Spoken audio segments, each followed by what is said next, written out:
It's 8 o'clock. Welcome back to Sunrise Daily. Well, continuing our focus on the Lagos Economy Summit. As a matter of fact, we are at the venue, Eco Hotel, and we will bring you that summit live as it happens. We're joined now by Dr. Doyin Salami, who is an economist and also of the Lagos Business School. Thank you for coming on this morning. Well, very good morning to you. Thank you for the invitation.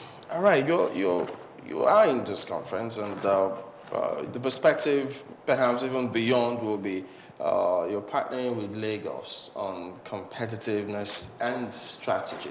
Perhaps you give us a little bit of a background on that and how it concerns this summit. Well, the Lagos Business School has a Center for Competitiveness and Strategy. And of course, most people understand that even though as a business school, our focus is business. But nonetheless, the defining environment of business, the government is a major imperative therein. And for us as a business school based in Lagos, working with businesses operating in Nigeria, but largely out of Lagos, it's important for us to have a dialogue, a relationship with the government of Lagos to try and understand those things that drive the Lagos economy and therefore help in addressing areas where there might be competitiveness concerns. So that easily ties in with the mandate of the Center for Competitiveness and Strategy at the business school. So that's the first thing. It's about helping the government of Lagos understand and address issues that might affect, that do affect competitiveness of the state environment as a destination and an operating base for business. Now, as far as this summit is concerned, as I'm sure you know and you've already alluded to your viewers earlier, Lagos is really about three things. It's about a model megacity. It's about a hub for economic activity, but it's all of that through infrastructure, renewal, upgrade, and the like. And this summit is really about one of the key elements of infrastructure, which is power. How to use power to drive some of the major sectors of the economy. So for us, there is absolutely no dissonance between what the summit is trying to achieve and what we at the business school, working through our Center for Competitiveness and Strategy, are trying to achieve. So being here is, it would have been very difficult to explain if we weren't here. Okay, because I mean, I imagine, correct me if I'm wrong, this will cut across board in terms of the regulators, which Lagos State is, as well as getting that regulatory framework to the extent that when people see all of those, they think, okay, fair and square, we can compete here and not complain about maybe multiple taxation and all of those kind of matters. Will that pop up here? Oh, I dare say it will. There's no chance that the private sector gets that it doesn't highlight the issues that it finds to impede its competitiveness, its ability to do things as efficiently and as effectively as it would like to do so.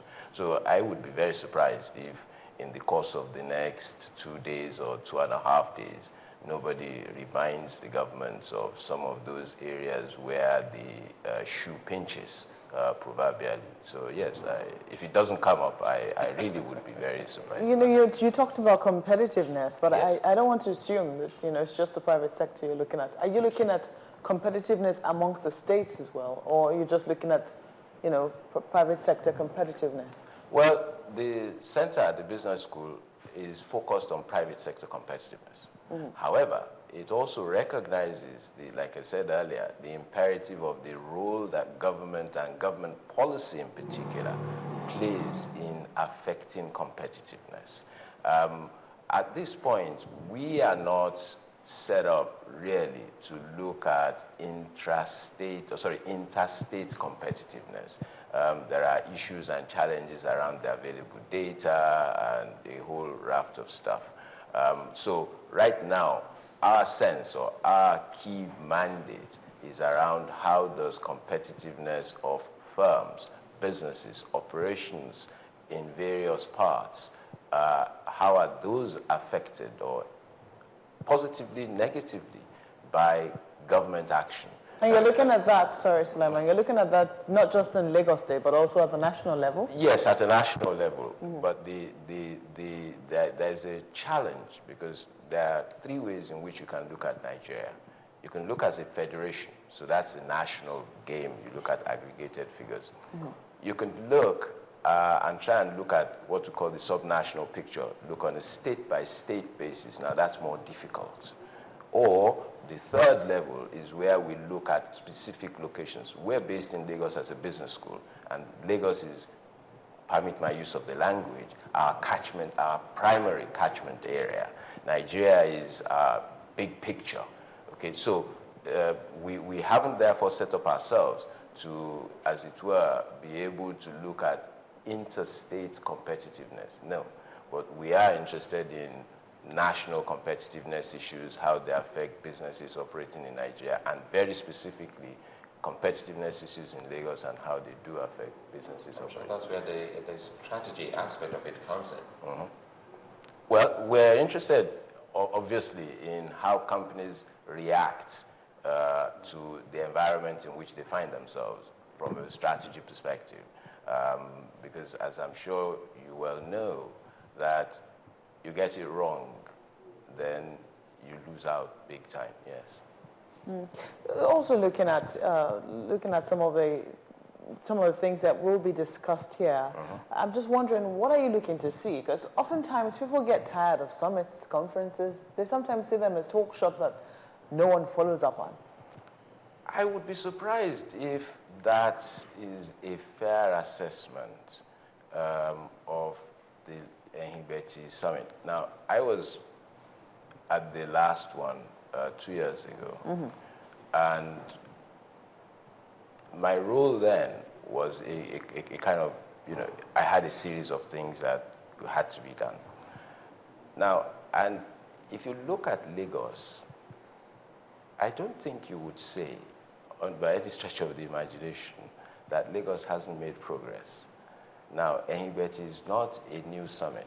Ehibeti started more or less with the inception of the civilian administration in 1999. And some would argue, or it can be reasonably argued, that the opportunity to interact with the private sector, have a policy dialogue, have a dialogue around stimulating private participation in opportunities, have put enough ideas on the table for the government of Lagos State, which it has taken, and therefore we see the kind of progress that we have seen. So when you say we have had a whole series of summits and talk shops and it's not making progress, I would be a bit reticent in applying that to Lagos because, like I said, you put Lagos against its peers within the Nigerian environment, and I dare say it's probably come out. And you think that the summit has something to do, because some people say that we have governance issues. We have governance issues. We have a host of issues, especially concerning leadership. And that if a leader is thinking right, a host of things will just follow. And do you think that this summit does have some input into the success that you say Lagos has recorded? Absolutely. You see, again, when you say we have leadership issues, governance issues, I think it would probably be helpful to be specific so that, we're dealing with something very specific, something that has a form that you can touch, feel, and see, rather than a very generic question. Now, for me, Ehibeti offers an opportunity, at least in part, for accountability. Because at the beginning of each summit, there is always a review of what the resolutions and recommendations of the last summit were, and how many of them have been implemented, what stages of implementation, where implementation isn't complete, and where they haven't been implemented, why exactly they haven't been implemented. So there is kind of a feedback loop, which says, now, this year we have discussed X, Y, and Z. By the time we meet in 2 years' time, we will come back with a report. Now, it's not everything doesn't wait until the next summit. Implementation goes on, feedback goes on, because you get all sorts of state government press releases. I'm not a state government protocol officer, but having been part of this process, as I say, as part of the collaboration that we have, I'm familiar with quite a bit of the stuff. And so to that extent, I would be reticent in saying that the summit process hasn't had an impact here. And again, all of us have seen plenty rankings about how states have done and the rest of them, and I don't think Lagos has come out badly. How encouraging has this been for you, an academic, a researcher? At the end of the day, you bring some of these strategies and policies before maybe governments or agencies, and they don't get to work with them. Does that discourage you? Well, the first thing that any advisor has to understand is that you're an advisor. And once you're an advisor, you must immediately accept that the primary responsibility for decision making is not yours. Your role is to put positions on the table that the government thinks about. Also bear in mind that as an advisor, your own, sometimes the scope of view of the advisor is not as broad. There are implications that, I as an economist probably would not reflect upon, whereas those who have electoral mandates have to reflect upon. And so to that extent, I have, I'm sure, long since become very pragmatic and realistic about that. However, all of that said, I think I've worked with a couple of state governments, and my sense is that at this end, it's probably as good as it gets anywhere. One other comment, just one other comment to quickly add to that. I think increasingly the Lagos game, if I can put it like that, has to be dimensioned not in domestic terms, but in global terms. Because note the earlier point I made about Lagos's vision, which is to be a model mega city. So it's now no longer a game of within Nigeria. So when we're going to be looking increasingly, when we're looking at Lagos, it's going to have to be how is Lagos doing relative to peers outside.